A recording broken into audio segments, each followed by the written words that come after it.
Bonjour, aujourd'hui une réflexion à partir de la paracha de Bechukotai qui est extrêmement difficile puisque la Torah nous promet que si on respecte les commandements, évidemment, on sera protégé par l'Éternel, on aura toutes les bénédictions.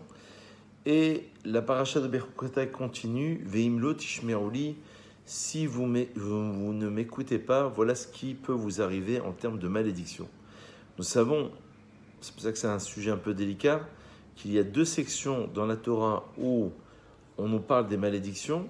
Celle-ci, cette paracha à la fin du troisième livre de la Torah, Bechukotai, et dans le livre de Devarim, il y a une autre section dans Kitavo qui nous parle aussi des malédictions. Selon le Ramban Nachmanide, en vérité, les premières klalotes, premières malédictions font référence à l'époque du premier temple, lorsqu'il y a eu l'exil du premier temple, la destruction du premier temple, alors que les secondes, dans Parashat Kitavo, dans le Sefer Devarim, font référence au second Beth Amikdash. Beaucoup de maîtres contemporains, comme le Rabbi et d'autres, le Rabbi Lubavitch, expliquent que toutes ces malédictions se sont déjà réalisées, et donc, en vérité, après l'époque de la Shoah, après les pogroms, les inquisitions, on peut attendre que le bien qui puisse se révéler avec la venue du Mashiach. Mais il est vrai qu'en termes d'études, c'est quand même assez compliqué de voir tant et tant de malédictions qui sont très difficiles, encore une fois, si vous relisez le texte, à comprendre, non seulement à être expulsé de sa terre, mais à être véritablement maudit.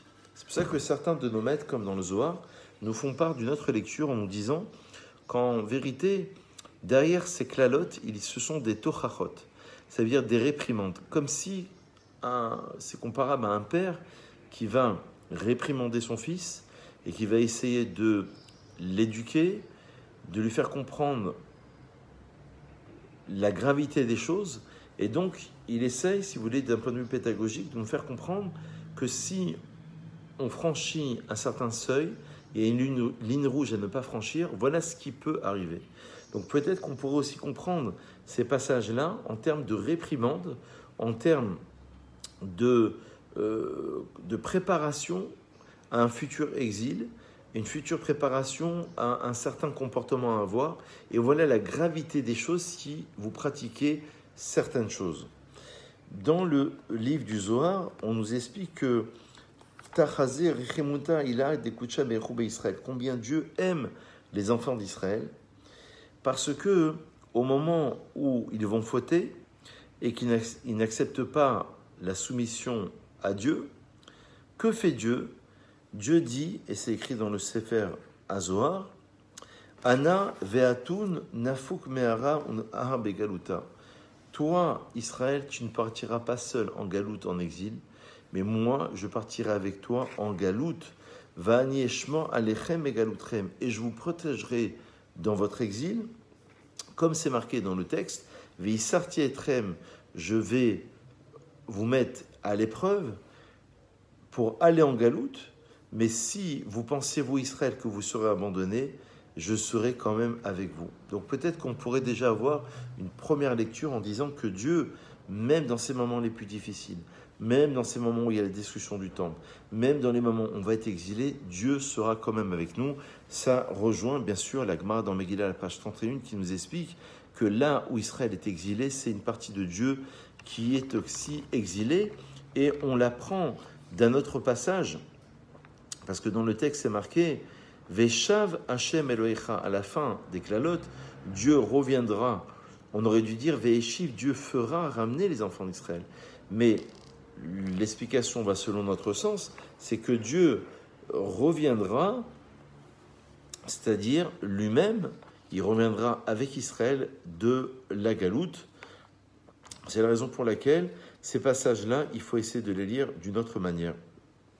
Il faut savoir aussi que le texte continue en disant, c'est Rabbi Yossé qui parle à Rabbi Chia, en disant que les tochachot, les réprimandes dans cette paracha, sont beaucoup plus dures parce qu'elles sont énoncées par la Gvura, par Dieu lui-même, qui représente la Gvura Tata'a, la rigueur mais d'en bas.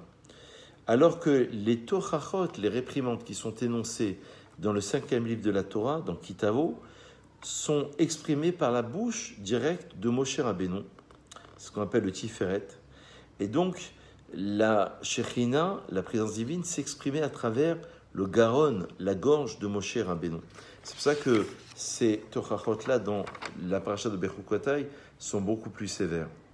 Il y a d'autres textes qui expliquent que la paracha de Bechukotai est toujours lue normalement avant la fête de Shavuot, comme si que avant de recevoir la Torah, parce que Shavuot c'est le don de la Torah, on prenait conscience de la transgression, de la gravité des choses, de la même manière que Kitavo est toujours lu avant Rosh Hashanah. Rosh Hashanah, c'est le jour du jugement, c'est le début de l'année, et donc comme si qu'on prenait la gravité des choses, parce qu'on vit dans une société malheureusement où société permissive, on veut tout autoriser, tout permettre. Ici, la Torah nous donne un cadre. Et ensuite, il y a évidemment Chesed et Sovevenu. On est entouré de Chesed, de bonté divine. Et profondément, c'est le bien qui est recherché. C'est ça ce qu'il faudra retenir aujourd'hui, c'est que c'est le bien qui est recherché. Dieu met un cadre de rigueur, mais à partir duquel il y a la rigueur qui va s'imposer au sein même d'Israël. Mais en vérité, profondément, c'est du chesed, c'est de l'amour, de la bonté qui émane de Dieu. Pourquoi ? Pour amener son peuple vers lui. Parce que l'objectif, c'est le retour des exilés, des Juifs en Eretz Israël avec le Beth Amikdash et avec la venue du Messie. Bonne réflexion, à très vite.